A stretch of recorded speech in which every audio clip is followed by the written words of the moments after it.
Shannon was everything you could ever ask for in a baby sister. She was smart, funny, loving, caring, and most importantly, loyal. She was there for me through any situation, day or night. It didn't matter.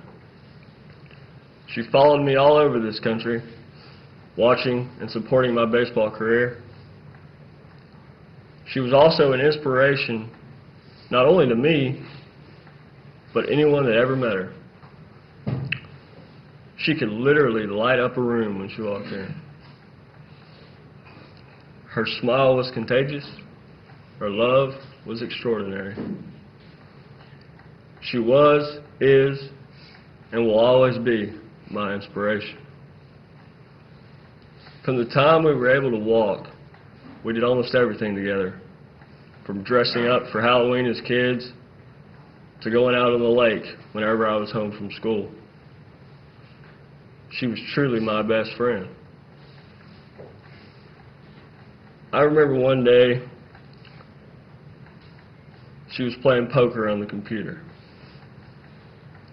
And I was leaving to go take one of my last finals in college. She started laughing and asked what I would do if I didn't pass.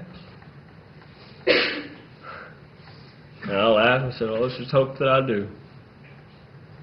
I said, I love you, sis.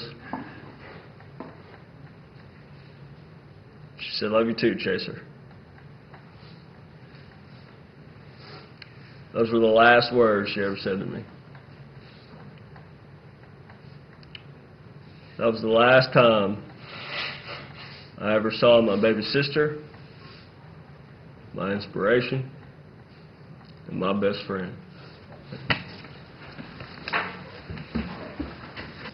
Who was Shannon? She was a miracle. I was told I might never be able to have kids.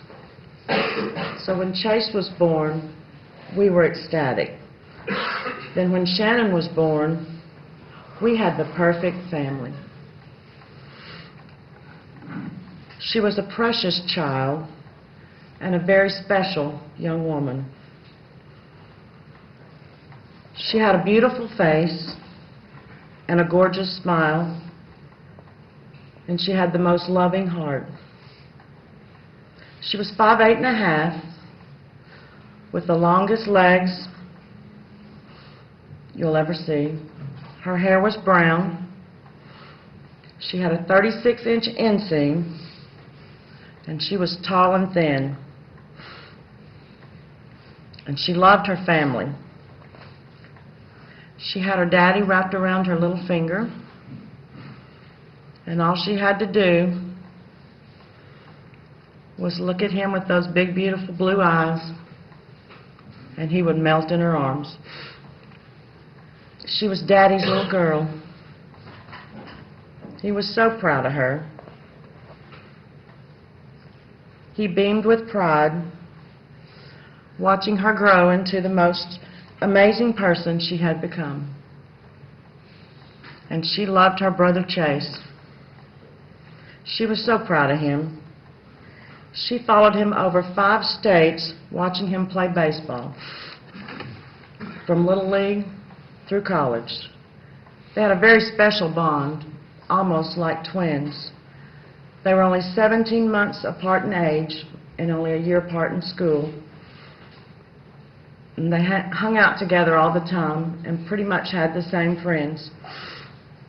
When he went away to college, they would talk on the phone, and she would go see him almost every weekend. They were always there for each other. And she was special to me as well. We were not just mother and daughter. We had become very special friends. We talked about everything. She knew she could tell me anything or say anything in front of me. She wasn't perfect. None of us are. But she was a beautiful young woman with a beautiful soul. She had so much love to give. She loved life and would never hurt a soul.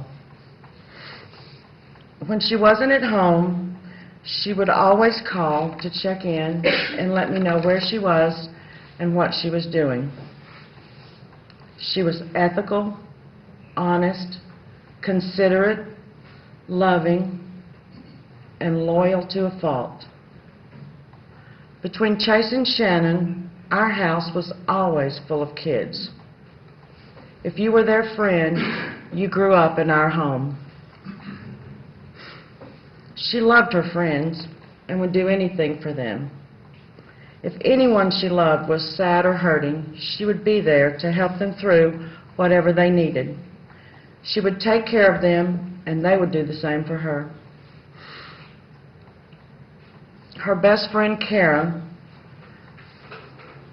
they were both joined at the hip since about the 3rd grade. They were like sisters, and now Kara's the only daughter I have left. Shannon was 21 years old when she was murdered. She was a senior at the University of Tennessee, majoring in sociology. She wasn't sure exactly what she wanted to do, but she knew she wanted to help children in some ways. She loved kids.